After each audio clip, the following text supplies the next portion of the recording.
In a political landscape where Democratic approval ratings hover alarmingly low at just 27%, David Hogg, a prominent gun control advocate and vice chair of the Democratic Party, has taken a bold stance to reinvigorate the party. Hogg, who gained national recognition as a leader of the March for Our Lives movement after surviving the 2018 Parkland school shooting, is now channeling his energies into reshaping the Democratic brand. He recently unveiled a plan through his Political Action Committee Leaders We Deserve to invest $20 million in younger progressive candidates aiming to challenge established Democratic incumbents. This initiative marks a significant shift within party dynamics and signals Hogg's commitment to addressing what he perceives as an existential threat to the party. In a candid conversation with Mary Harris on the podcast What Next?, Hogg articulated his motivations for entering the political fray. "I'm begrudgingly involved because I feel like I have to in order to accomplish what I feel our generation really needs on gun control," he explained. Hogg emphasized that meaningful change necessitates challenging current power structures rather than merely critiquing them. While he initially aspired to be a journalist, his experiences post-Parkland led him to realize that activism required a more hands-on approach to effect real change. Hogg's strategy points to a broader trend within the Democratic Party where the need for accountability and alignment with core values has become increasingly urgent. When asked about his criteria for primarying incumbents, Hogg clarified that not all established politicians are fair game. He expressed respect for progressive stalwarts like Janie Raskin and Rosa DeLauro, indicating that the decision to challenge a sitting member hinges on their commitment to the party's principles. "If there's a member of Congress who has anxiety because they hear this, they should ask themselves why that is," he remarked, underscoring the necessity for politicians to remain responsive to their constituents. Hogg's approach has drawn comparisons to the Tea Party movement, which emerged in response to perceived weaknesses within the Republican Party during the Obama administration. He noted the parallels between the Democratic Party's current situation and the Republican Party's disarray before the rise of the Tea Party. "What did this graph look like for Republicans before the Tea Party happened? It looked identical," he stated, warning that failure to address internal issues could lead to a similar upheaval within the Democratic ranks. He aims to foster a controlled burn of accountability rather than a destructive wildfire, seeking to ensure that the party evolves through democratic engagement. The urgency of Hogg's mission reflects a generational divide in political priorities. He pointed out that the experiences of younger voters who have endured the trauma of school shootings and climate anxiety necessitate a new breed of leadership that understands these challenges.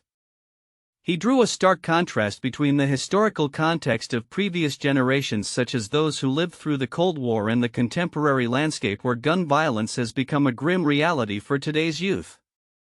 As Hogg and his allies embark on this ambitious journey to reshape the Democratic Party, they face formidable obstacles, including a fragmented political environment and the need to galvanize a disenchanted base. Yet the potential for a grassroots resurgence remains strong. Hogg's vision is not merely about political victories, it aims to lay the groundwork for a future where the Democratic Party can effectively address the pressing issues of our time. In conclusion, as Hogg's Leaders We Deserve initiative gains traction, the implications for the Democratic Party's identity and electoral strategy could be profound. The success or failure of this movement may well determine the party's direction in the coming years. As it grapples with the dual challenges of rejuvenating its base while confronting an increasingly polarized political landscape, the future of the Democratic Party may hinge on its ability to adapt and respond to the concerns of a new generation of voters who demand more than just rhetoric, they seek action and accountability. In a world increasingly shaped by geopolitics, the United States is reassessing its strategic alliances with significant implications for its national security interests. Recent remarks from GOP lawmakers underscore the importance of India and Saudi Arabia as pivotal partners for the U.S. over the next decade. This shift is indicative of a broader trend towards strengthening ties with countries that can help bolster U.S. influence in a rapidly changing global landscape. Representative Mike Johnson, the House Speaker, emphasized the importance of these relationships during a recent congressional briefing, noting that India and Saudi Arabia are not just allies, they are integral to our security framework as we navigate the complexities of the 21st century. This sentiment reflects a growing acknowledgment within the Republican Party of the need to pivot towards nations that can provide both economic and strategic advantages. The focus on India is particularly noteworthy given its emerging role as a global economic powerhouse and a counterbalance to China. The US and India have deepened their security cooperation in recent years, culminating in joint military exercises and defense agreements aimed at enhancing regional stability in the Indo-Pacific. The Biden administration's commitment to fostering this relationship is seen as crucial in countering Chinese expansionism, with bipartisan support in Congress highlighting its significance.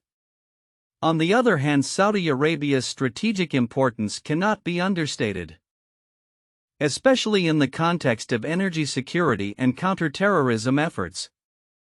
The kingdom's pivotal role in OPEC and its vast oil reserves make it a key player in global energy markets, which is essential for U.S. economic interests. Furthermore, the ongoing dialogues regarding defense cooperation, particularly in the wake of regional tensions, underscore the necessity of maintaining a robust partnership with Riyadh. However, these alliances are not without controversy.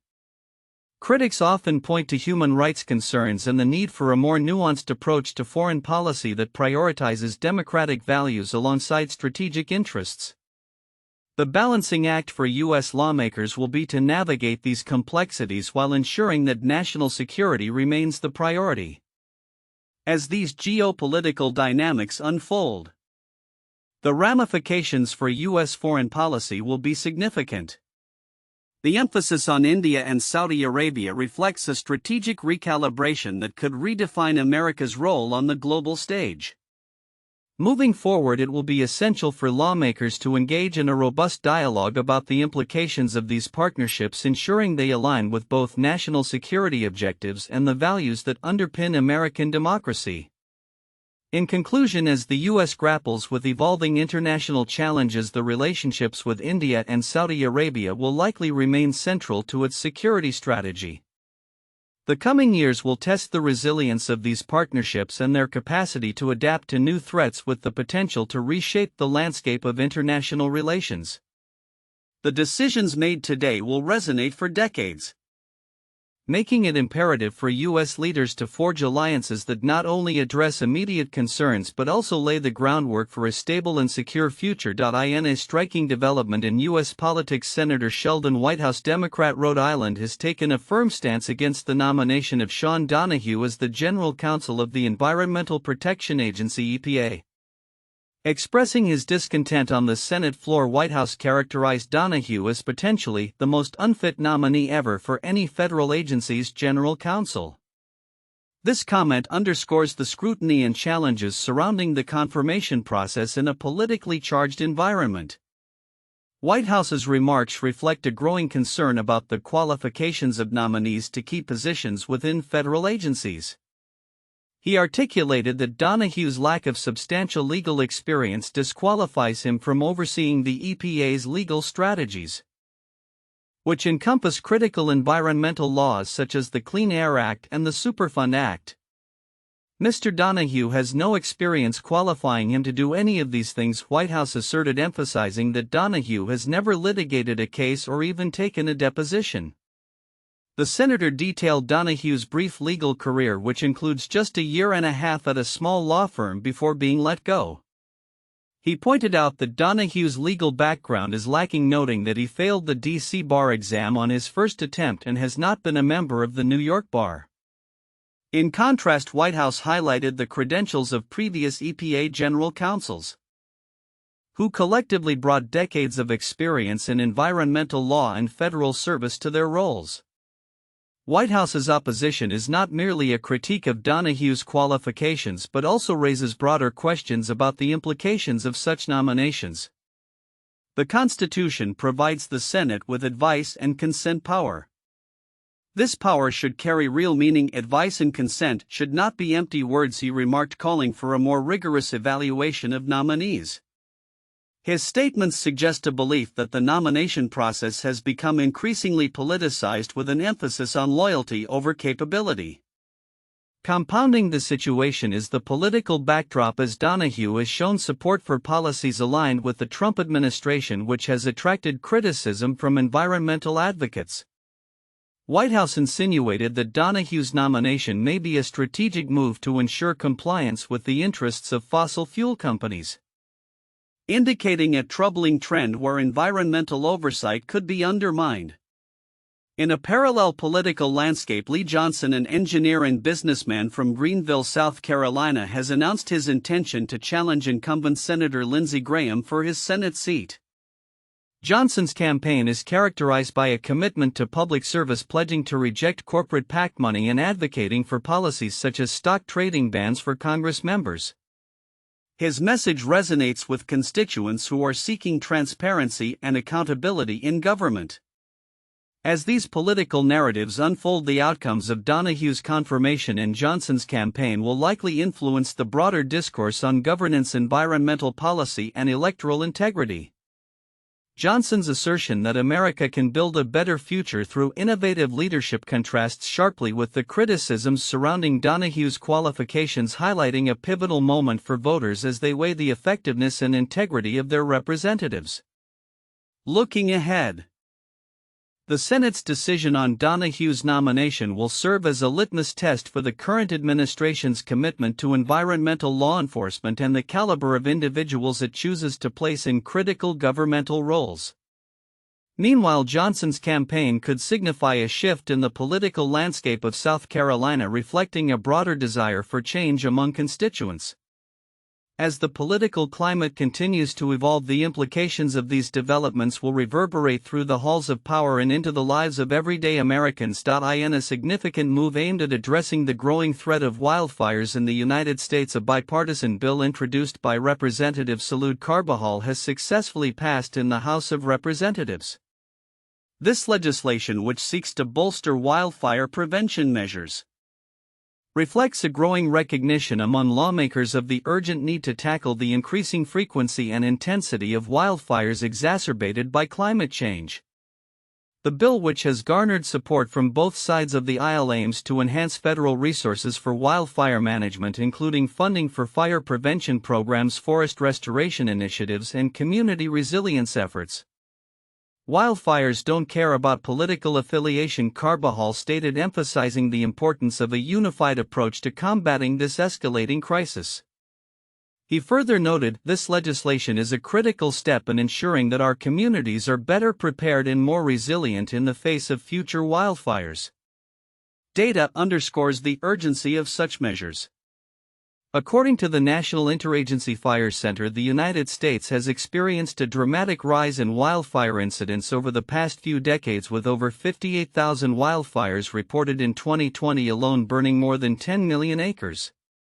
This trend is expected to continue, with projections indicating that climate change could lead to a further increase in both the frequency and severity of wildfires. The implications of this are profound, affecting not only the environment but also public health, property, and local economies. The passage of Carbajal's bill comes at a time when the nation is grappling with the dire consequences of climate change, prompting an urgent call for comprehensive solutions. The proposed legislation has been well received by environmental advocates who argue that proactive measures are essential to mitigate the devastating impacts of wildfires. "We cannot afford to wait until the next wildfire season to take action," said the executive director of the Sierra Club, highlighting the critical need for swift legislative action. As the bill moves forward, its impact could be substantial. By providing funding for preventative measures and resources for affected communities, the legislation aims to reduce the likelihood of catastrophic wildfires. Additionally, it addresses the necessity of restoring damaged ecosystems, thereby contributing to long-term environmental sustainability. Looking ahead, the success of this bipartisan effort may set a precedent for future collaborations on pressing environmental issues. As lawmakers continue to navigate the complexities of climate policy, the passage of Carvajal's bill could signal a shift towards more comprehensive and cohesive strategies to combat climate change and its myriad effects. In conclusion, as wildfires continue to pose a significant threat to communities across the country, the bipartisan support for this legislation serves as a hopeful indicator of a collective commitment to address the challenges posed by climate change. The true test will be the effective implementation of these measures and the continued collaboration among lawmakers, environmentalists, and local communities to ensure a safer and more resilient future. In a landmark session on May 15, 2025, the U.S. Supreme Court confronted one of the most contentious issues in immigration law, the status of birthright citizenship. This case, which challenges President Donald Trump's executive order aimed at limiting automatic citizenship for children born in the U.S. to undocumented immigrants, has garnered significant attention not just for its implications on immigration policy but also for the legal precedent it could set regarding federal judicial authority. As the justices deliberated, the courtroom atmosphere was charged with a palpable tension between the competing interests of the Trump administration and a coalition of states and immigrant rights advocates. The core question at stake was whether lower federal courts have the power to issue nationwide injunctions, orders that halt the enforcement of policies across the entire country, against presidential directives. Solicitor General D. John Sauer, representing the Trump administration, argued that these injunctions are an overreach of judicial authority, asserting that such powers should only apply to the specific plaintiffs involved in individual cases. Universal injunctions have reached epidemic proportions since the start of the current administration, Sauer claimed, emphasizing the urgency of curbing what he described as an untenable judicial practice. Conversely, Jeremy Feigenbaum, the New Jersey Solicitor General representing the coalition of 22 states challenging the executive order, painted a stark picture of potential chaos if the court were to side with the Trump administration. He argued that limiting the scope of injunctions would lead to a fragmented citizenship landscape where rights could vary dramatically from state to state. This, he argued, would impose unprecedented chaos, particularly regarding the administration of benefits and immigration enforcement. Justice Elena Kagan echoed this concern, questioning how the government would manage the implications of the order on hospitals and newborns if the injunctions were lifted. The justices appeared divided on several key issues, with some expressing skepticism towards the administration's stance. Justice Brett Kavanaugh probed the practicalities of enforcing Trump's order, asking, "What do hospitals do with a newborn?" His inquiry highlighted the profound implications of the executive order on everyday life and governance. Meanwhile, Justice Clarence Thomas, typically a proponent of limiting judicial intervention, noted that the U.S. had existed without such nationwide injunctions until the 1960s, suggesting a need for the court to reassess the current judicial landscape. The political ramifications of this case are far-reaching. If the Supreme Court were to rule in favor of the Trump administration, it could embolden future executive actions that bypass traditional checks and balances, significantly altering the relationship between the executive branch and the judiciary. Critics fear this would lead to a precedent where presidential directives could largely go unchallenged, diminishing the power of courts to safeguard constitutional rights. Protests outside the Supreme Court underscored the societal stakes involved. Demonstrators rallied in support of birthright citizenship, with former House Speaker Nancy Pelosi among those voicing opposition to Trump's immigration policies. "This is about birthright, it's about citizenship, it's about due process," she proclaimed. Resonating with the concerns of many who view the executive order as a direct affront to the 14th Amendment, which guarantees citizenship to all persons born in the U.S. Legal experts largely agree that the 14th Amendment's protections for birthright citizenship are robust, yet the outcome of this case remains uncertain. The justices' questions suggest a careful consideration of both the constitutional implications and the practical realities of enforcing such a policy. The court's decision, expected in the coming months, will not only determine the future of birthright citizenship but also set critical precedents regarding the limits of executive power and the role of the judiciary in holding that power accountable. As the nation anticipates the ruling, the implications of this case extend beyond the immediate legal battles. A decision in favor of the Trump administration could redefine citizenship for thousands of children born on American soil, potentially relegating them to a status of uncertainty and vulnerability. In contrast, a ruling that upholds the current understanding of birthright citizenship would reaffirm a long-standing constitutional principle ensuring that citizenship remains a birthright for all who are born in the United States irrespective of their parents' immigration status. In the broader context, this case encapsulates the ongoing struggle over immigration policy in the U.S., reflecting deep divisions within society on issues of identity, belonging, and the rule of law. As the Supreme Court deliberates, the nation watches closely, aware that the outcomes of these proceedings will resonate for generations to come.